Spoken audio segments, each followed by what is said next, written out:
Until recently, the inverted spin was the great bugaboo of most pilots. All too often, they have cracked up or bailed out unnecessarily because they didn't know how to recover, or because they were too scared to be effective. But actually, recovery from an inverted spin is often more certain and more rapid than from a normal spin.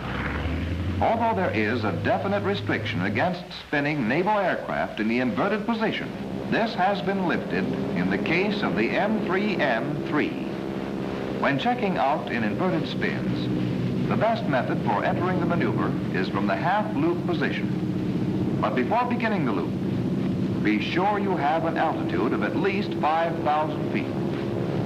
Set the elevator tab to make the plane tail-heavy. This promotes ease of recovery from an inverted spin, just as a nose-heavy setting promotes ease of recovery from a normal spin. Drop each wing in turn and look down to be sure no one is below you or anywhere in the vicinity. In a spin, you're completely out of control and can do nothing to correct a collision heading.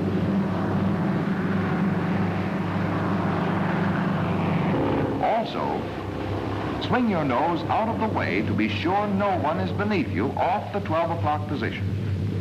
When you are sure all is clear, drop your nose and pick up 100 knots for a loop.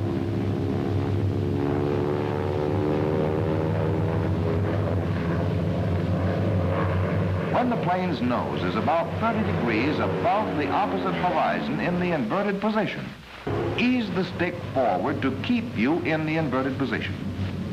Bring the throttle almost all the way back and wait in that position until she is almost ready to stall. Then, snap the stick all the way forward and kick rudder in the direction you want to spin. In recovering from an intentional spin, you already know which direction you're turning, because if you kick left rudder, you're spinning to the left, and vice versa. In an accidental spin, the turn indicator needle will tell you.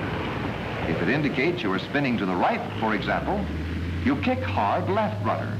Wait just a second, then snap the stick all the way back, hard, and hold your controls on full until she stops spinning. Immediately she stops spinning, neutralize your controls. With the stick a little forward of center, to hold her nose down until the wings have had a chance to regain their lift. But at this point, the oil pressure will be so far below normal that adding throttle would damage the engine. Watch the gauge and don't add throttle until the pressure starts to rise again.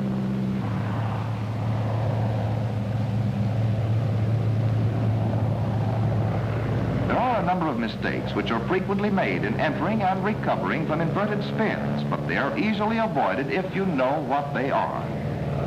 For instance, as you prepare to enter the spin, you wait until she has dropped to just above stalling speed. You can feel it when she's getting ready to stall. But if you wait too long to apply the controls, or if you don't bring the stick straight forward, she'll slide off into an inverted skidding spiral, losing altitude much more rapidly than in an inverted spin. Perhaps the most common of all errors in recovery is failure to pull the stick all the way back. Spinning in the inverted position, you have both centrifugal force and gravity pulling you away from the controls. And unless you watch it, instead of pulling the stick all the way back, you will find yourself trying to pull it out of the socket. So, snap the stick all the way back and hold the controls full on until she stops spinning. When she stops, some students will invariably fail to neutralize the controls.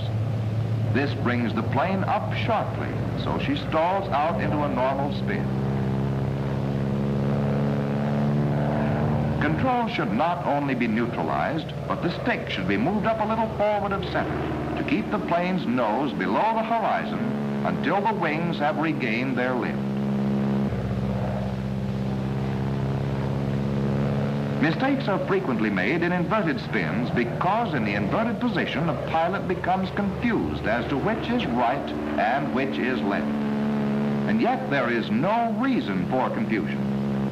Right remains the pilot's right, and left is the pilot's left, regardless of whether the plane is upside down, right side up, or vertical. If the needle says you are spinning to the right, you kick left rudder, and vice versa. If, in an emergency, you cannot use the needle, look at the plane's nose. If it is turning to the right, kick left rudder, and vice versa.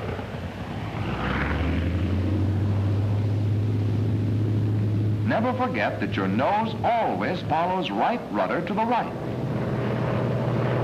The plane is in normal attitude.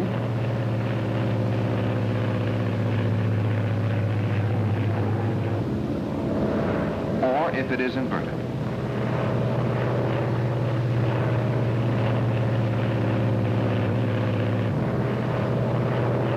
If you pull the stick back, the nose will always come toward you, whether you are inverted or right side up.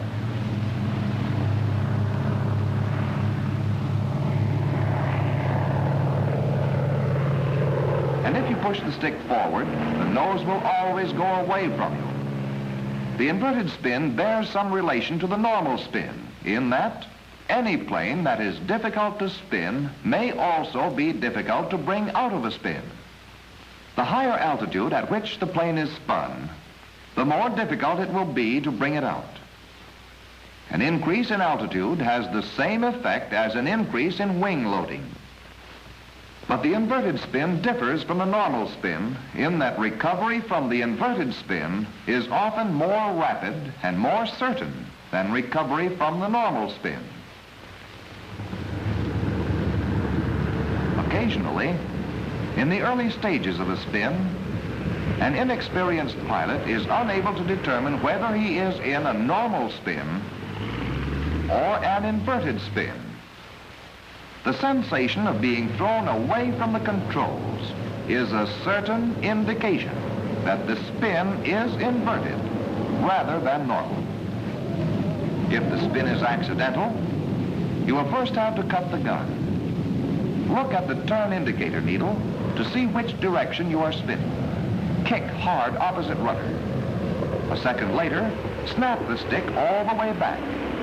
Don't just try to pull it out of the socket.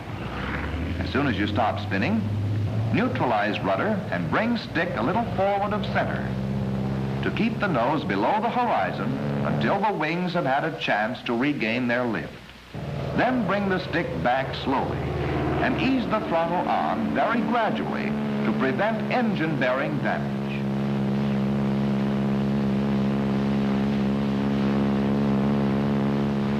The inverted spin is no longer a bugaboo. To the pilot who is thoroughly acquainted with a simple technique for recovery, it is scarcely of more consequence than a normal spin or an Immelmann turn.